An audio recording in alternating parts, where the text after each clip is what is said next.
हम यहाँ सुशील भाई के नोटिस पर सब इकट्ठा हुए हैं।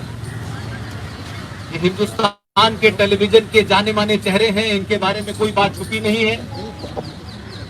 चाहे जीडी बख्शी साहब हो, RSN सिंह साहब हो, सुशील पंडित हो, ललित अंबरदार हो, ये तमाम सारे लोग अपना जीवन बहुत आराम से अपने घर में व्यतीत कर सकते थे, लेकिन इस उम्र में हिंदुस्तान के सारे चैनलों पर जाते हैं, अपने पक्ष को बड़ी मजबूती से रखते हैं।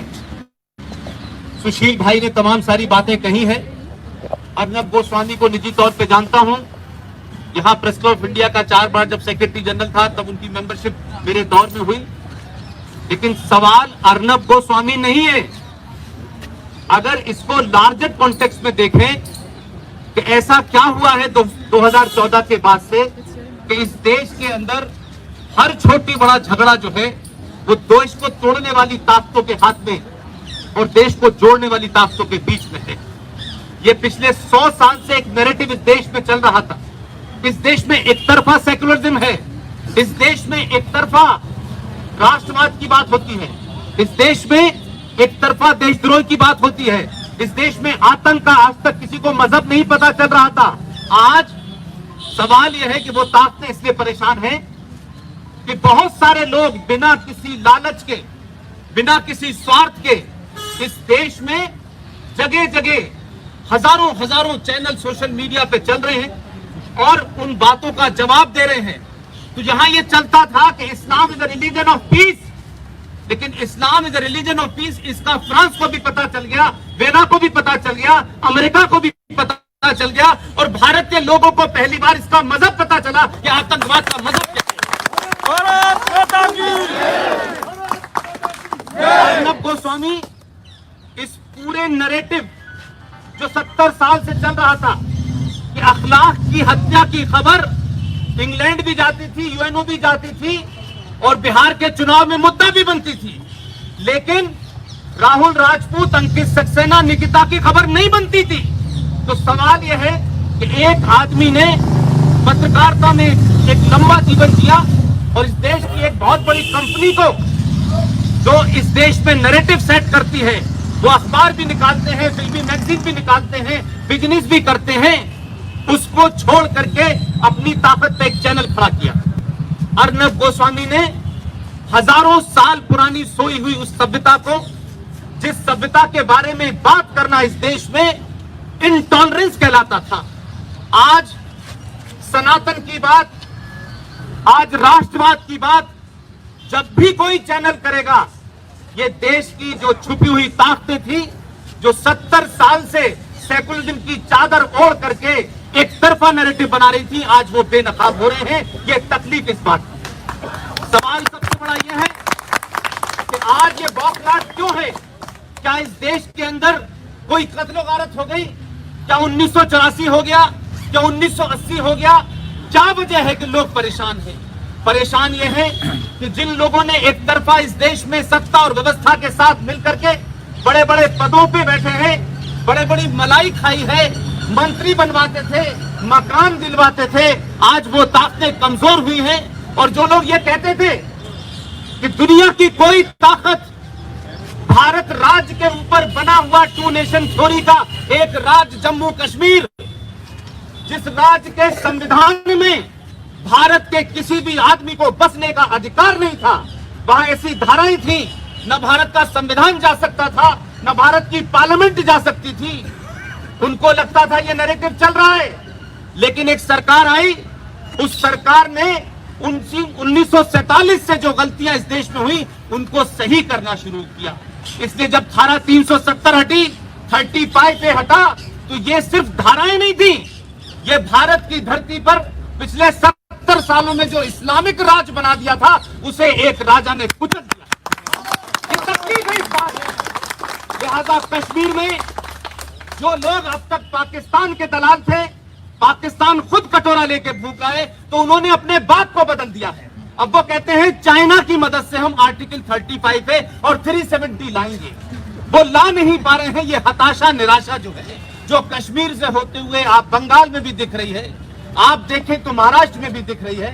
देश शांति से चल रहा है, देश अपने हजारों साल की संस्कृति को पहचान रहा है और बड़े बड़े पढ़े लिखे लोग जो आज तक कभी इन मुद्दों पे बात नहीं करते थे, आज टेलीविजन पे खुद के बोल रहे हैं। देश भर का सोशल मीडिया उन सवालों को उठा रहा है। लिहाजा बार बार ये कहा जाता था कि आतंकवाद का कोई मजहब नहीं होता। तो मैं पहले भी मैंने बनारस में कहा कि अगर आतंकवाद का कोई मजहब नहीं होता तो जो आतंकवादी मरे या उसको पुलिस इनकाउंटर में मारा जाए, उसको शहर के कूड़े घर में डाल के पेट्रोल से आग लगाइए। अगर ईमानदार हैं तो।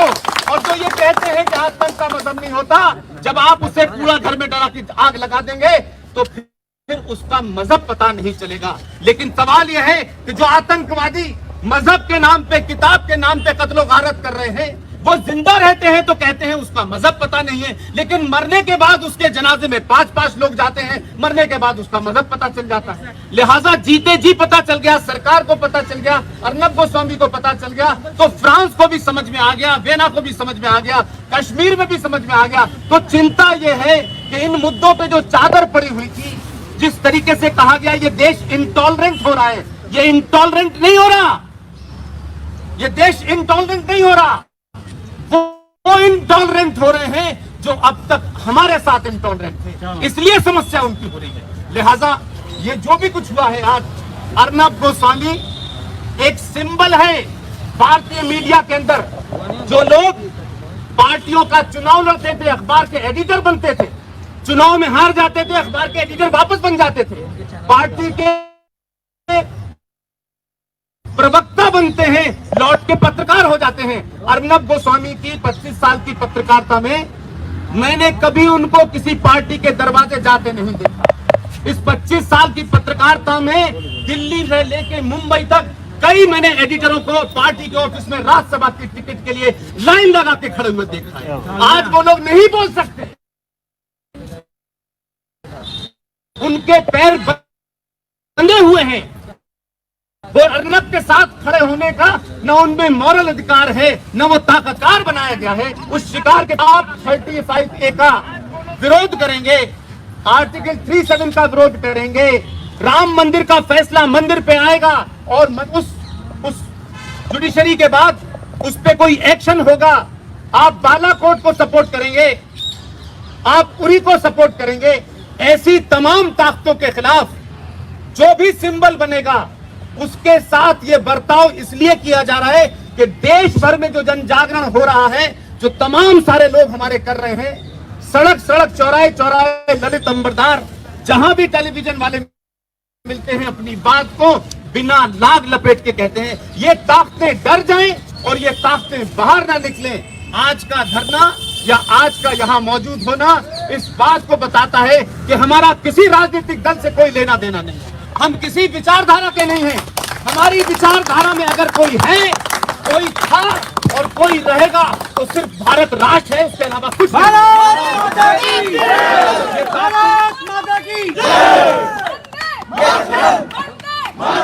ये चैनलों के माध्यम से एक ट्रेलर दिया गया है कि जो भी इस देश की बात करेगा, इस राष्ट्र की बात करेगा, उसे कुचल दिया जाएगा। मैं कहता हूं ये अर्नब गोस्वामी को छू करके इन्होंने इस देश में करोड़ों अर्नब गोस्वामी पैदा कर दिए हैं। ये ध्यान रखें, पत्रकारिता की बात करना, फोर्थ स्टेट की बात करना, हमको मालूम है कि जो आज नहीं बोल रहे हैं, जो फ्रीडम ऑफ स्पीच की बात करते थे सन 1975 में, उस वक्त इंदिरा गांधी ने कहा थोड़े झुक जाइए, बाद में पता उनसे कहा झुकने के लिए वो लेट गए।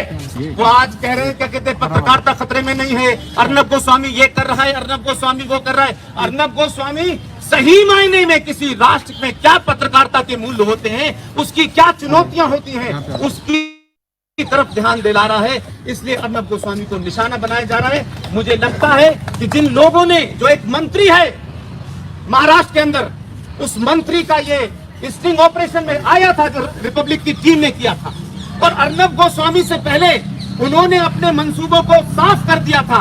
एक अनुज नाम का उनका जर्नलिस्ट है, हमारा साथी है, यंग है, पहले उसको 4 दिन रखा इसलिए कि वो उद्धव ठाकरे के फार्म हाउस के बाहर घूम रहा था, तो उनको लगा पता नहीं कौन सी जासूसी कर रहा था।